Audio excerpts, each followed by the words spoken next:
BFM Patrimoine, l'émission 100% placement sur BFM Business.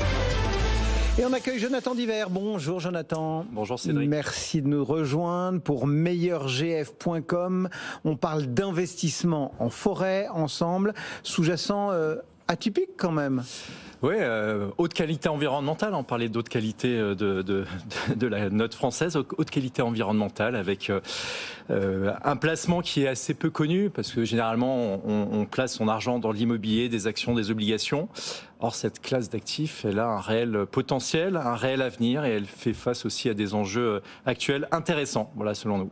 Alors j'imagine l'auditeur qui vous entend, qui se dit effectivement il est sympa, mais enfin moi j'ai pas les moyens de m'acheter une forêt. Comment on peut faire pour investir en forêt quand on n'est pas forcément richissime? Ah ouais, parce que c'est vrai qu'acheter une forêt, ça coûte tout de suite plusieurs centaines de milliers d'euros, ça demande une grande technicité. On peut investir directement, mais aussi indirectement, à travers ce qu'on appelle des fonds forestiers, des groupements forestiers d'investissement. C'est très régulé et encadré par l'autorité des marchés financiers. Et ce groupement forestier, qu'est-ce qu'il va faire? Il va acheter différentes forêts dans différents secteurs, localisations, avec différentes essences, avec différents types de sylviculture. Vous allez avoir quelque part tous les avantages. Ça va être géré, aucune gestion, une meilleure diversification. Oui, c'est pas vous qui récoupez les arbres, quoi. Non, voilà, exactement, ni les entretenir. Et puis en plus, vous avez un accès qui est quand même très intéressant à partir de 1 000 euros. Mais il y a quand même des risques. Les risques qui sont propres à la forêt, les risques incendie, la valeur du capital qui n'est pas garantie, et puis également la liquidité du fonds. Ouais, et des risques sanitaires aussi. Oui, phytosanitaires, exactement. Bon, cela étant dit, c'est vrai qu'en prenant une part comme ça dans un groupement qui investit dans plusieurs forêts, effectivement, on diversifie un peu ces risques. Pourquoi est-ce que vous conseillez aux Français de détenir de la forêt ? Alors il y a des convictions, moi j'ai beaucoup de convictions pour ce produit, des convictions bien évidemment environnementales, la captation de carbone. 15% des émissions de gaz à effet de serre de la France sont captées par la forêt française. Donc vous voyez que c'est quand même significatif. La photosynthèse, bien évidemment. Également la préservation de la biodiversité. Faire en sorte de préserver cette biodiversité au sein des forêts, elle est très importante.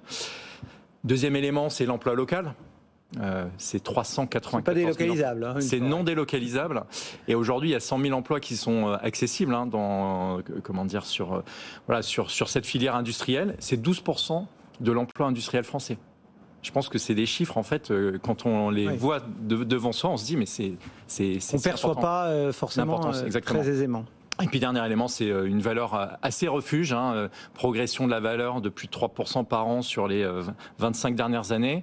Et c'est très acyclique, en fait. Je veux dire, c'est très décorrélé des cycles financiers. Donc, pour cette raison-là, c'est également une valeur refuge. Malgré tout, Jonathan, on le sait, un arbre, ça pousse lentement.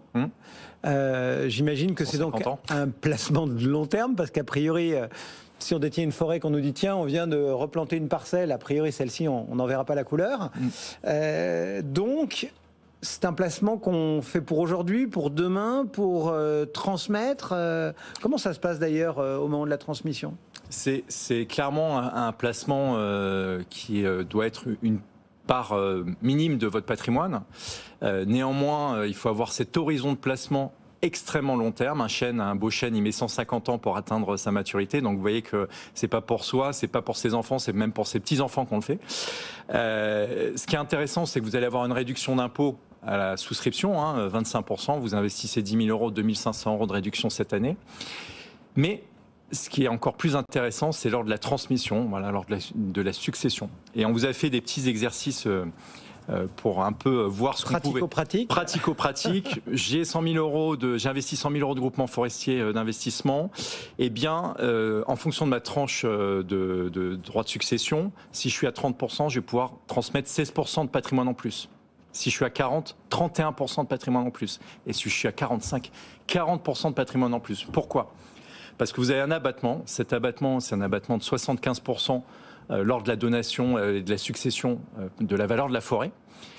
Ça s'explique parce qu'on est sur du très long terme, que pour préserver quelque part la forêt, qu'elle reste française, il faut qu'il y ait des avantages fiscaux. C'est tout à fait explicable. Pragmatique. Et donc on voit qu'on peut quelque part transmettre 40% de patrimoine en plus grâce à la forêt. Et alors après, ça c'est la petite cerise sur le gâteau pour ceux qui ont fait leur déclaration IFI. c'est que pour certains groupements forestiers d'investissement, c'est hors de l'impôt sur la fortune immobilière. C'est du foncier, mais c'est pas, c'est pas imposé. C'est pas imposé, exactement. Malgré tout, il faut aussi trouver ces fonds. C'est quand même un placement un peu confidentiel encore. Est-ce que vous avez quelques idées de fonds sur lesquels, justement, on peut investir? Oui, on peut même se promener. Pour certains d'entre eux. Eh oui, c'est pas mal. Groupement forestier, 2 idées. Le premier, c'est Cœur Forest, donc c'est accessible à partir de 1 000 €. Ça, ils ont été lancés l'année dernière, ils commencent à réaliser leurs premières acquisitions. Ils ont réalisé une acquisition dans une forêt près de Fontainebleau, 28 hectares. Et puis un autre groupement forestier dont on ne parle plus, mais on va vous en reparler quand même aujourd'hui, c'est le groupement forestier de France Vallée Patrimoine, qui est le plus gros groupement forestier de la place, presque 300 millions d'euros de capitalisation et une très très grande diversité. Je pense que c'est vraiment le moment de se dire il faut placer un peu d'argent dans les groupements forestiers. De plus en plus, quitte à le faire de façon séquencée, hein, mais il y a un vrai...